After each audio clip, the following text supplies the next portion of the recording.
महाराष्ट्र, झारखंड और बिहार में रोचक राजनीतिक की हालत के बारे में क्या कहना चाहेंगे? आपने बहुत अच्छा प्रासंगिक सवाल किया कि आइए इस मामले में हम विशेष चर्चा करते हैं।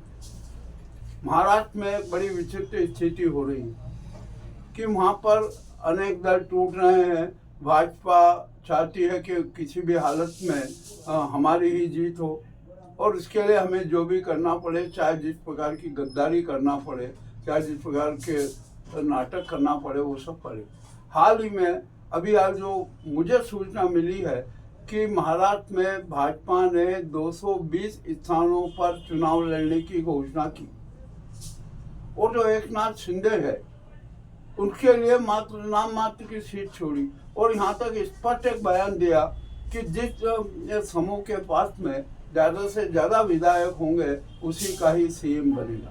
इसका मतलब ये हुआ कि शिंदे को आप बिल्कुल छाट रहे हैं, दूर कर रहे हैं। यही हालत अजीत पवार की है। बराबर। और अब जहाँ तक भाजपा है, भाजपा में से भी अब विघटन हो रहा है, लोग दूर हो रहे हैं। उनका एक खास सहयोगी है, उसको मात्र 2 स्थान दिए। अब जो भी हो, ये उनकी अपनी राजनीति है, किंतु महाराष्ट्र की जनता क्या निर्णय करेगी ये तो बाद में ही पता चलेगा कि क्या हुआ क्या नहीं हुआ। क्योंकि हाँ, यह एक बात जरूर है कि इस बार भाजपा की जीत और भाजपा की राय बहुत कठिन, बहुत ही खराब नजर आ रही है। जगह जगह हर कदम कदम पर रोने हैं।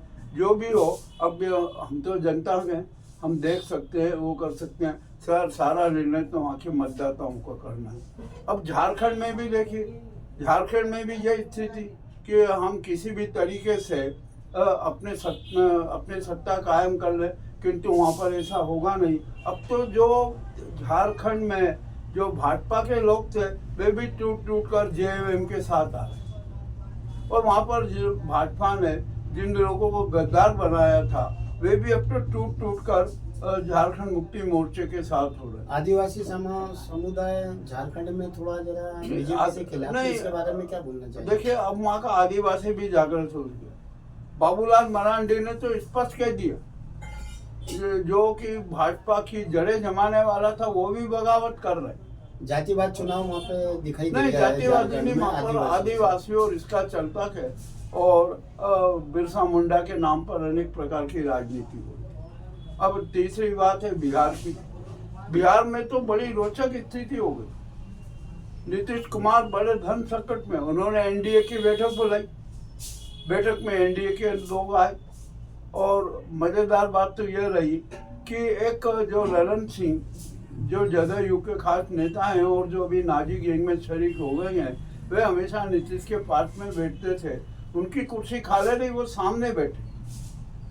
इसका क्या कारण है ये कुछ समझ में नहीं आ रहा है। और नीतीश ने भी उनको कभी सम्मान पूर्वक नहीं बुला के अपना कुर्सी पर बैठिए और मुस्कुराते रहे। बिहार में लालू यादव भी इसमें जेडीयू में देखिए, लालू यादव की बात दूसरी, अभी तो अपन एनडीए की बात कर रहे हैं कि एनडीए में क्या चल रहा है। वहाँ पर एक दूसरे नेताजी हैं जो बहुत ही वाचाल है, बड़ा बोलते हैं, अभी राजनीतिक यात्राएं भी की और न जाने क्या क्या करते रहते हैं। उनको भी नीतीश कुमार ने झटका दिया।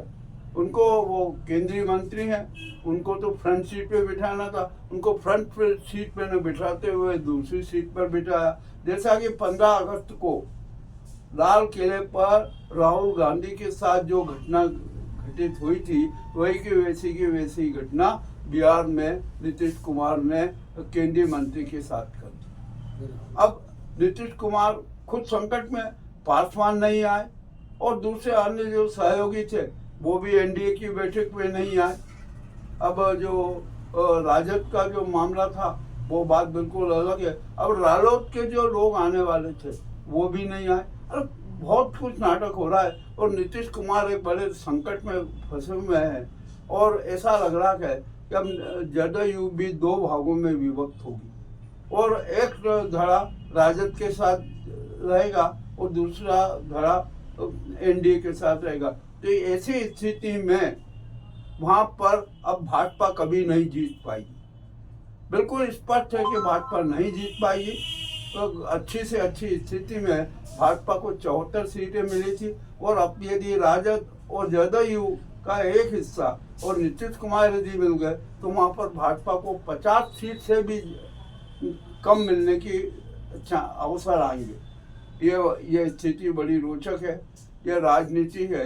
अब तो भारत है ना, राजनीतिक नाटकों का मंच बन गया, अब राष्ट्र नहीं रहा। ये गंदी राजनीति कहाँ कहाँ भारत की स्थिति बिगाड़ेगी हम अभी कह नहीं सकते। जनता सब देख रही है, जनता निश्चित न्याय करेगी। आपका नाम? कैसी है? ग्राउंड रिपोर्ट मुकेश लश्करी।